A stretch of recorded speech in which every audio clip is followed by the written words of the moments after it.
પણ 5 દિવસ અમને રહ્યો એટલે અમે બધું કાગળિયા કરી દેવું તમને અમે તૈયાર જ।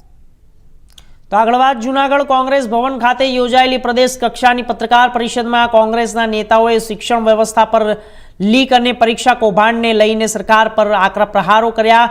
છાત્ર ગુંજ અભિયાન અંતર્ગત રાજ્યવ્યાપી આંદોલનની પણ જાહેરાત કરવામાં આવી। જૂનાગઢ ખાતે યોજાયેલી પત્રકાર પરિષદમાં કોંગ્રેસના નેતાઓએ શિક્ષણ ક્ષેત્રે વધતી ગેરરીતિ અને પેપર લીકની ઘટનાઓને લઈને રાજ્ય અને કેન્દ્ર સરકાર સામે ગંભીર આક્ષેપો કર્યા હતા।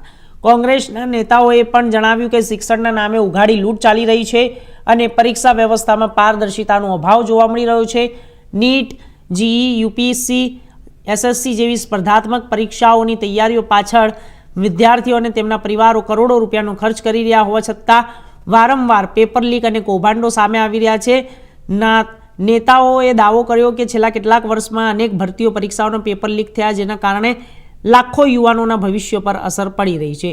જ્યારે બિન સચિવાલય clerk, junior clerk, head clerk અને ફોરેસ્ટ ગાર્ડ જેવી પરીક્ષાઓમાં થયેલી ગેરરીતિઓનો પણ ઉલ્લેખ કરવામાં આવ્યો। કોંગ્રેસે નીટ સહિતની પરીક્ષાઓમાં થયેલા કૌભાંડની નૈતિક જવાબદારીઓ સ્વીકારી કેન્દ્રીય શિક્ષણ મંત્રી ધર્મેન્દ્ર પ્રધાનના રાજીનામાની માંગ પણ કરી છે। હું પ્રગતિ આહિર, ગુજરાત પ્રદેશ કોંગ્રેસ પ્રવક્તા અને ગુજરાત પ્રદેશ કોંગ્રેસ સેવાદળ અધ્યક્ષ। આજે આપની સમક્ષ ગુજરાતની અંદર અને ભારત દેશની અંદર ભારતીય જનતા પાર્ટી દ્વારા શિક્ષણના નામે જે ઉઘાડી લૂંટ કરવામાં આવે છે, પેપર લીક થઈ રહ્યા છે, પરીક્ષામાં કૌભાંડો થઈ રહ્યા છે, એની અગેન્સ્ટમાં કોંગ્રેસ પાર્ટી દ્વારા ગુજરાતની અંદર અને સમગ્ર ભારતની અંદર છાત્ર ગુંજ નામનો જે પ્રોગ્રામ યોજવાનો છે એ વાત માટે આપની સમક્ષ આવી છું। આપને કહેવા માગું છું કે શિક્ષણ વ્યવસ્થાના આમૂલ પરિવર્તન લઈ આવવા માટે વિદ્યાર્થીઓના અને એમના પરિવારોના અવાજને બુલંદ કરવા માટે થઈને આ છાત્ર ગુંજ નામનો પ્રોગ્રામ અમે યોજવા માટે જઈ રહ્યા છે। 22 લાખની નીટની પરીક્ષાની તૈયારી કરતા વિદ્યાર્થીઓના પેપર લીક થાય છે। એમનો ખર્ચ, એ વિદ્યાર્થીઓનો ખર્ચ 1.32 લાખ કરોડનો થાય છે, જ્યારે આખું કેન્દ્રનું બજેટ છે એ 1.40 લાખ કરોડનું છે। એટલે આપણે સમજી શકીએ છીએ કે જેટલો ખર્ચ થાય છે એની સામે એટલું જે શિક્ષણનું બજેટ છે તો એમાં ક્યાંથી વિદ્યાર્થીઓને, પરિવારોને પૂરતું થઈ શકે।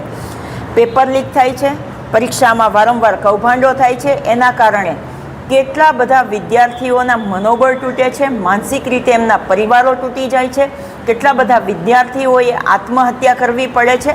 એની સામે વિદ્યાર્થીઓએ રસ્તા ઉપર આંદોલન કર્યા છે અને કોંગ્રેસ પાર્ટી અને વિદ્યાર્થીઓની એક માંગ છે કે શિક્ષણ મંત્રી ધર્મેન્દ્ર પ્રધાન રાજીનામું આપે, કેમ કે જ્યારે વિદ્યાર્થીઓનો અવાજ બન્યો છે, માનનીય રાહુલ ગાંધીજીએ પણ લોકસભામાં મુદ્દો ઉઠાવ્યો છે, તો શિક્ષણ પ્રધાન જો જનતા સમક્ષ આવી અને એમની વાત ના રાખી શકતા હોય તો એમને એમના પદ ઉપર રહેવાનો કોઈ અધિકાર નથી। એ ધર્મેન્દ્ર પ્રધાને રાજીનામું આપવું જ જોઈએ, એ સૌથી પહેલી માંગ છે અમારી। મોદી સરકારના 10 વર્ષના શાસનમાં 89 જેટલા પેપર લીક થયા છે અને 48 જેટલી પરીક્ષાઓ પાછી લેવાય છે। એના ઉપર સમજી શકીએ છીએ કે આ શિક્ષણનો વેપાર બનાવી એ જે પેપર લીક કરનારા મળતિયાઓને સાથે રાખી અને એમના ઉપર એવી કોઈ કાયદાકીય પ્રક્રિયા કરવામાં નથી આવતી કે જેના ઉપર એક દાખલો બેસાડી શકીએ। એના માટે મજબૂતીથી અમે કહી રહ્યા છે કે આ સરકાર એવા દાખલા બેસાડે, નહીં તો એ લોકો રાજીનામું શિક્ષણ મંત્રીનું લઈ અને આ જનતા સમક્ષ મૂકે। નીટની એક્ઝામ હોય, જેઈઈની એક્ઝામ હોય, યુપીએસસીની એક્ઝામ હોય કે એસએસસીની એક્ઝામ હોય, એવી તમામ પરીક્ષાની જે તૈયારી કરનારા જે દેશના પરિવારોનો શિક્ષણ ખર્ચ છે એ બજેટ કરતાં 3 ગણો વધી જતો હોય અને વારંવાર એ પરીક્ષાઓ લીક થતી હોય તો આ સરકારે એમનો જે વાત છે એ જનતા સમક્ષ મૂકવી જોઈએ। બાકી છાત્ર કુંજ જે અમે પ્રોગ્રામ કર્યો છે, કોટામાં જે પ્રોગ્રામ અમારો થયો છે ને જ્યાં વિદ્યાર્થીઓનું સમર્થન મળ્યું છે, એવું જ ગુજરાતમાં અમને સમર્થન મળશે અને વિદ્યાર્થીઓ અને કોંગ્રેસ પાર્ટી રસ્તા ઉપર ઉતરી અને આમના માટે હક અને અધિકાર માટે તમારી સામે અવાજ ઉઠાવશું। જય હિન્દ, જય। તો જામનગર જિલ્લા